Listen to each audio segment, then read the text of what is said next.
இது மகிமை நேரம். கர்த்தரும் இரட்சகருமாயிருக்கிற இயேசு கிறிஸ்துவின் இனிய இன்ப நாமத்தினாலே மகிமை டிவி நேயர்களை அன்புடன் வாழ்த்துகிறேன். மகிமை நேர நிகழ்ச்சியின் வாயிலாக உங்களை சந்திப்பதிலே மிகுந்த மகிழ்ச்சி அடைகிறேன். தொடர்ந்து நாம் நில் கவனி செல் என்ற தலைப்பின் கீழே தியானித்து வருகிறோம். நம்மளுடைய ஆவிக்குரிய வாழ்க்கையிலே நாம் ஸ்ட்ராங்காக இருக்கிறோமா? சில நேரங்களிலே நம்மளே நாம் ஏமாற்றி கொண்டிருக்கிறோம். ஆலயத்துக்கு செல்கிறேன், ஜெபிக்கிறேன், வேதம் வாசிக்கிறேன், எல்லாம் கரெக்டாக இருந்த சில சூழ்நிலைகள் நம்மை சோர்வுக்குள்ளாக கொண்டு செல்கிறது. 1 கொரிந்தியர் 10:12 தன்னை நிற்கிறவன் என்று எண்ணுகிறவன் விழாதபடிக்கு எச்சரிக்கையாக இருக்க கடவன். நம்மளுடைய ஆவிக்குரிய வாழ்க்கையிலே நித்தம் நாம் ஒவ்வொரு நாளும் நின்று கவனித்து செல்ல வேண்டும். இன்றைக்கும் கூட ஒரு தேவ மனிதனை குறித்து நாம் தியானிக்க இருக்கிறோம். மோசே அவனுடைய பெயர் அர்த்தம் ஜலத்திலிருந்து எடுக்கப்பட்டவன். ஆதியாகமம் 15:13 ஆபிரகாமுக்கு தேவன் ஒரு உடன்படிக்கை செய்கிறார்.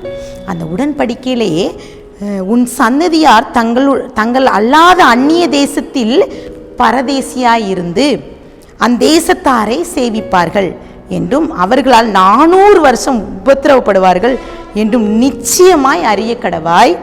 அவர்கள் சேவிக்கும் ஜாதிகளை நான் நியாயம் தீர்ப்பேன், பின்பு மிகுந்த பொருட்களுடனே புறப்பட்டு வருவார்கள்.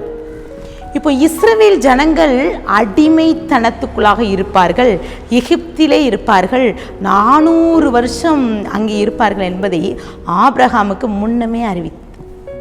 இப்போ பார்வோன் எகிப்து தேசத்திலே இஸ்ரவேல் ஜனங்களை ஒடுக்குகிறார். பிறக்கிற அத்தனை ஆண் குழந்தைகள் கொலை செய்ய வேண்டும் என்று. இப்போதுதான் அங்கே மோசேயின் பிறப்பு ஒரு அதிசயமாக இருக்கிறது. பார்வோனின் குமாரத்தையே எடுத்து வளர்க்கிறார். அங்கு பார்வோன் கற்றுக் கொடுத்த அங்கே அவன் புத்திரன் ஏக சுதன் அவனுடைய புத்திர சுவிகாரத்தை கொடுக்கிறான், தன் பிள்ளை போல வளர்க்கிறான். 40 ஆண்டுகளாக அந்த பார்வோன் அந்த மோசேயை அங்கே எகிப்து தேசத்தில் இருக்கிற அத்தனை கலைகளையும் அத்தனை சாஸ்திரங்கள் எல்லாத்தையும் கற்று தேறி அவன் இருக்கிறான். ஒரு நாள் அவன் தன் ஜனத்தை பார்க்கிறான். தன் ஜனம் பாடுபடுகிறதை கவனித்து பார்க்கிறான். அவனுக்குள்ளே ஒரு உணர்வு. இப்போது அங்கே எபிரேயனை ஒரு எகிப்தியன் அடிக்கிறான். அவனுக்கு கோபம் வெறி வருகிறது. அவன் அடித்து கொலை செய்து விடுகிறான். இப்போது அந்த எகிப்தை விட்டு ஓடி வேறொரு இடத்திலே தங்கி அங்கே ஆடு மேய்த்து கொண்டு இருக்கிறான். நன்றாக கவனித்து பாருங்கள். அவனுடைய வாழ்க்கையிலே ஒரு டேர்னிங் பாயிண்ட்னா அவன் ஆண்டவரை பார்க்கிறான். முச்செடி பச்சை எரிகிறது, அங்கே என்ன நடக்கிறது என்று கவனிக்க சென்ற இடத்திலே கர்த்தர் அவனை கண்டுகொள்கிறார். அவன் வாழ்க்கையிலே வாழ்க்கை பாதை 3 விதமான பாதை. முதலாவது 40 வருடம் அவனுடைய பிறப்பு அங்கே எகிப்திலே அவன் வளர்ந்த விதம். 2வது 40 அவனுடைய ஆடு மேய்த்து கொண்டு அங்கே தேவனோடு பேசுகின்ற வேலை. 3வது வேலை 40 ஆண்டுகள் அவன் இஸ்ரவேல் ஜனங்களை வழி நடத்துகிறான்.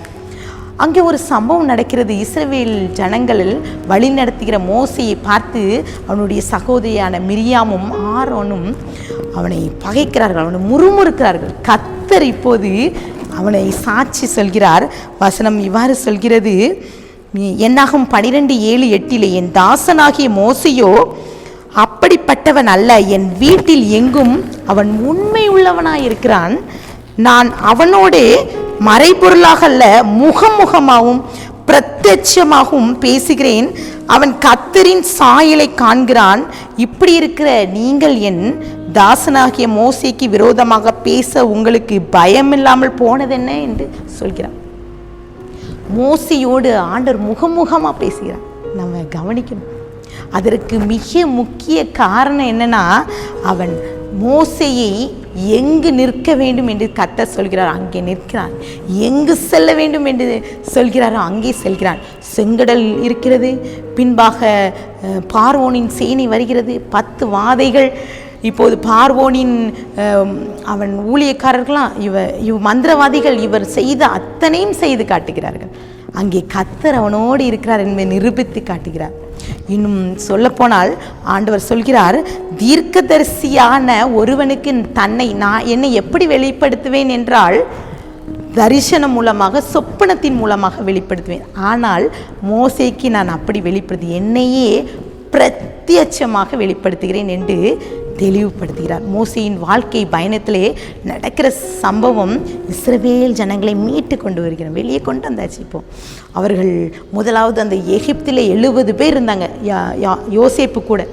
அப்புறம் வெளியே வரும்போது அவர்கள் திரளான ஜனங்கள் இருக்காங்க, புருஷர்கள் மட்டும் அநேகராக இருக்கிறார்கள். இப்படி அவனுடைய வாழ்க்கையிலே நடக்க. ஆனால் ஏன் இந்த இஸ்ரவேல் ஜனங்களில் சிலர் கானான் தேசத்துக்கு போகவில்லை என்று பார்த்தோம் என்றால் 1 கொரிந்தியர் 10ஆம் அதிகாரம் 1 to 12 வரை தெளிவாக போடப்பட்டிருக்கிறது.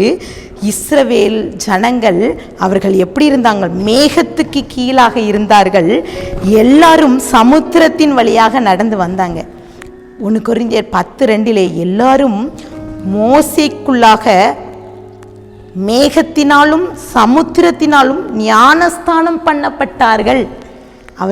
அவங்க போக செங்கடலிலே அவன் கடந்து செல்லும் போதே அவர்கள் கர்த்தரை ஏற்றுக்கொள்கிறார்கள், ஞானஸ்தானம் பெறுகிறார்கள், பாவத்தின் நிச்சயத்தை பெறுகிறார்கள். எல்லாரும் ஒரே ஞான போஜனத்தை உண்டார்கள், ஒரே பானத்தை குடிக்கிறார்கள், ஞான கண்மலையாகிய தண்ணீரை குடிக்கிறார்கள். அந்த கண்மலை கிறிஸ்து என்று சொல்லி 1 கொரிந்தியரிலே நாம் வாசிக்கிறோம். இப்படி இருக்க அவர்கள் கானானுக்கு போக முடியாததற்கு காரணமும் அந்த அதிகாரத்திலே போடப்பட்டிருக்கிறது. அவர்களுக்கு முதலாவது அது காரணம் இச்சை. அவர்கள் புசித்து குடித்து அவர்கள் மனம் போன போக்கிலே செல்ல தேவனை மறந்து விட்டார்கள். இன்னும் சிலர் விபச்சாரத்துக்குள்ளாகி 23,000 பேர் ஒரே நாளிலே வேசித்தனம் பண்ணப்பட்டு அழிக்கப்படுகிறார்கள். இன்னும் கிறிஸ்துவை பரீட்சை பார்த்து பாம்புகளில் கடிப்பட்டு பாதி பேர் இறந்து விடுகிறார்கள்.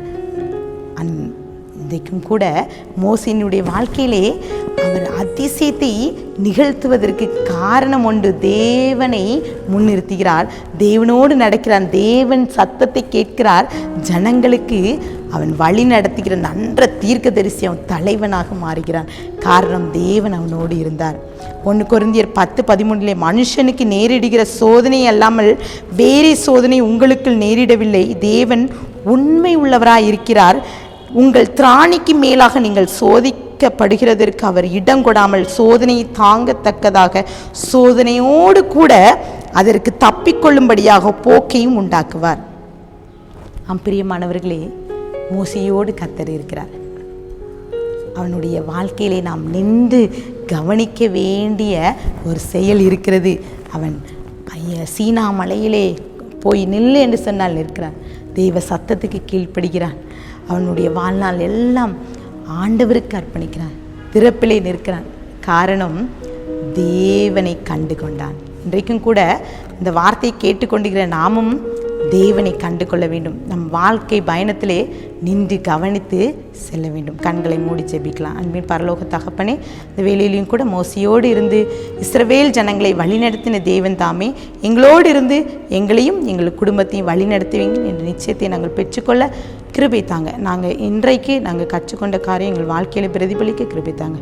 உடைய கரத்திலே நான் கொடுக்கிறேன், தாழ்த்துகிறேன், மீட்பர் மூலம் கேட்கிற பிதாவே, ஆமேன்.